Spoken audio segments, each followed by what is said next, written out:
So let me tell you about this incredible group in Cedar Rapids, Iowa.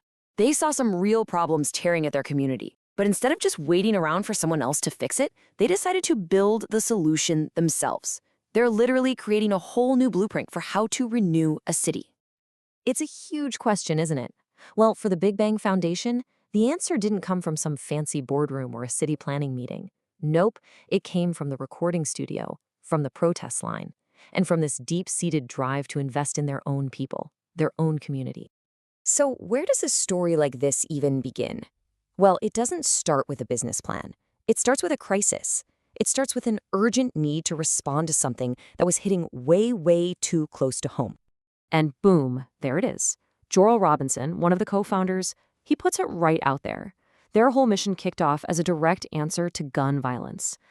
They knew they had to create positive outlets to give young people in Cedar Rapids a different path, a better way to spend their energy.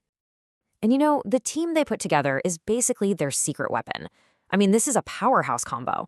You've got a nationally recognized artist bringing the cultural influence, a political strategist for the civic action side of things, a realtor who actually understands development from the ground up, and a tech lead to build the infrastructure. It's this unique mix of skills that lets them turn these huge visions into reality. And look, this wasn't just some casual project they were doing on the side. They made it official. This document right here, this is their articles of incorporation. They cemented the Big Bang Foundation as a real-deal 501c3 nonprofit. That one step transformed them from a grassroots movement into a super credible organization ready to make a serious, lasting impact. All right, so they're official. Now what? Well, they developed this incredibly powerful two-pronged strategy.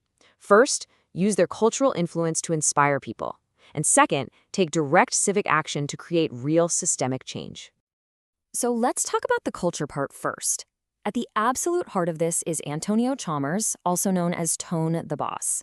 This guy proved you don't have to pack up and move to LA or New York to make it big in music. You can do it from Iowa. His success became this powerful, tangible example for the exact kids they were trying to reach. And we are not talking about small-time success here. I mean, come on, his music has been the soundtrack for champions. It's been featured everywhere, from the WWE to Super Bowl runs with the Philadelphia Eagles and the Kansas City Chiefs. And to top it all off, he's got an RIAA-certified album. That gives the foundation a level of mainstream credibility that makes people stop and really listen. But that cultural influence, that was only half of the equation. They paired it with direct, hands-on civic engagement. And this wasn't something new for them. These guys have been showing up for their community for years and years. And this just brilliantly illustrates what I'm talking about. These aren't recent photos. These are old newspaper clippings. They show the founders, like a young Chuck Crawley, deep in advocacy work long before the foundation was even a thought. They've been lobbying, questioning authority, and fighting for their communities since they were practically teenagers. And eventually, all that civic action evolved into actually running for office. Joral Robinson ran for mayor in 2017 and then for city council in 2019. And just look at the growth here. He went from 688 votes to almost 4,000. That is a massive, massive jump. We're talking nearly 470%. And it proves their message was really starting to resonate across the entire city. So you have to wonder, what happens when you combine decades of laying that cultural groundwork with all that intense civic action? Well, you get to a point where you can launch your most ambitious project yet, a vision that ties everything they've ever done together. And this is it, the AI Micropark.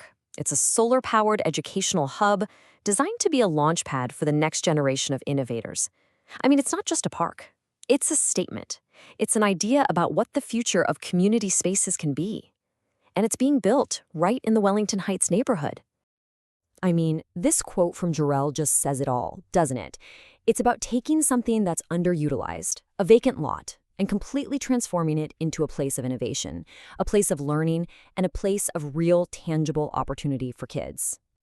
So what's actually in this park? Well, it combines some seriously cutting-edge tech. We're talking a creator lab made from shipping containers with free access to VR and 3D printing. But it also has sustainability built in, like a rooftop solar array and an IoT-enabled community garden. It's a whole vision designed to truly, finally, bridge the digital divide. Okay, a vision this huge, you've got to be wondering, how in the world are they going to pay for it? Well, the Big Bang Foundation is funding it through a really smart mix of creative fundraising and building strategic partnerships. Now, get this, one of their most innovative fundraising ideas is a coloring book. A coloring book. It celebrates local Cedar Rapids landmarks, it connects residents back to their city, and here's the best part. Every single dollar from sales goes directly to funding the foundation's youth tech programs. It's this brilliant, self-sustaining loop of community investment. And you know what? Their hard work is getting noticed by major local institutions. They were selected for the Greater Cedar Rapids Community Foundation's Thrive cohort, and that comes with this quarterly grant of $2,500. Now, that's not just money. It's a powerful vote of confidence. It's the established philanthropic community saying, we see you and we believe in what you're doing. Ultimately, the story of the Big Bang Foundation just leaves us with this one big thought. They've shown that the people with the deepest, most personal understanding of a community's problems are often the ones best equipped to design its solutions. They are literally building the future they want to see, one lot, one song, and one powerful idea at a time.